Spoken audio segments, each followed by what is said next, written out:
नमस्कार, मी पंजाब डक हवामान अभ्यासक. मी आहे माझ्या शेतामध्ये. आज आहे 15 डिसेंबर 2025. महाराष्ट्राच्या शेतकऱ्याला अंदाज देणार आहे 15 डिसेंबर पासून तर 30 डिसेंबर पर्यंत राज्यात कसली प्रकारचा पाऊस येणार नाही. फक्त थंडीची लाट राहणार आहे. थंडी वाढतच जाणार आहे. म्हणून हा अंदाज सर्व शेतकऱ्यांनी लक्षात घ्यायचा.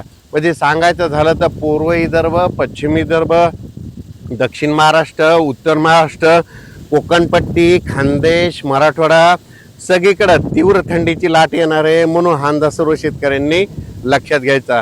म्हणजे सांगायचं झालं तर राज्यात जवळपास देशभर या 30 डिसेंबर पर्यंत देशभर सगळीकडे तीव्र थंडी राहणार आहे. म्हणून हा अंदाज लक्षात घ्यायचा. म्हणजे सांगायचं झालं तर म्हणजे देशात देखील तीव्र थंडी ह्या 30 डिसेंबर पर्यंत असणार आहे. म्हणून हा अंदाज सर्व शेतकऱ्यांनी लक्षात घ्यायचा. पूर्व विदर्भ त्याच्यामध्ये निफाड, पुणे, परभणी ह्या पट्ट्याचा पारा काही ठिकाणी 7 अंश, कुठं 8 अंश, कुठं 9 अंशावर जाणार आहे. पण हे देखील लक्षात येतं. यावर्षी जानेवारीमध्ये देखील थंडीची खूप चावल राहणार आहे. म्हणून हा अंदाज सर्व शेतकऱ्यांनी लक्षात घ्यायचा. म्हणजे ज्यांच्याकडे हरभरा असेल तर तुम्ही फवारण्या करू शकता. त्याच्यानंतर गव्हाला देखील फवारण्या करू शकता. एक बुरशीनाशक, कीटकनाशक फवारणी करायची. हरभऱ्याला फवारणी करू शकता. डाळिंब शेतकऱ्यांनी काय करायचं, ह्या थंडीचा अंदाज घेऊन काय फवारण्याचे नियोजन लावायचं. द्राक्ष शेतकऱ्या बागायतदारांना थंडी खूप राहणार आहे म्हणून त्याचं देखील नियोजन लावायचं. म्हणजे सांगायचं झालं तीव्र थंडी असल्यामुळं नेमकं तुमच्या द्राक्षावर, डाळिंबा कोणतं कीड रोग येऊ शकतं त्याबद्दल तुम्ही तुमचं ते तयारी करू शकता.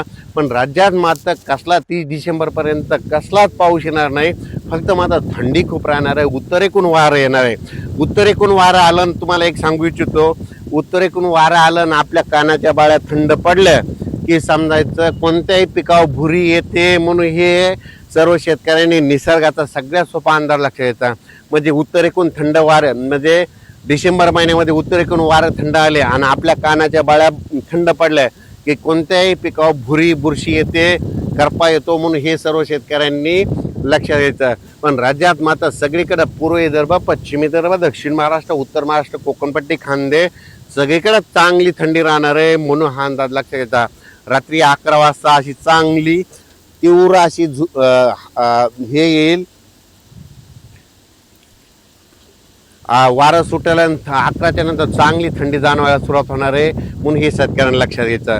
अचानक वातावरणात बदल झाला तर लगेच एक हवामानाचा अंदाज एक इन्स्टाद्वारे देण्यात येईल, यूट्यूबच्या माध्यमातून येण्यात येईल. म्हणून हे देखील सर्व शेतकऱ्यांनी लक्षात घ्यायचं.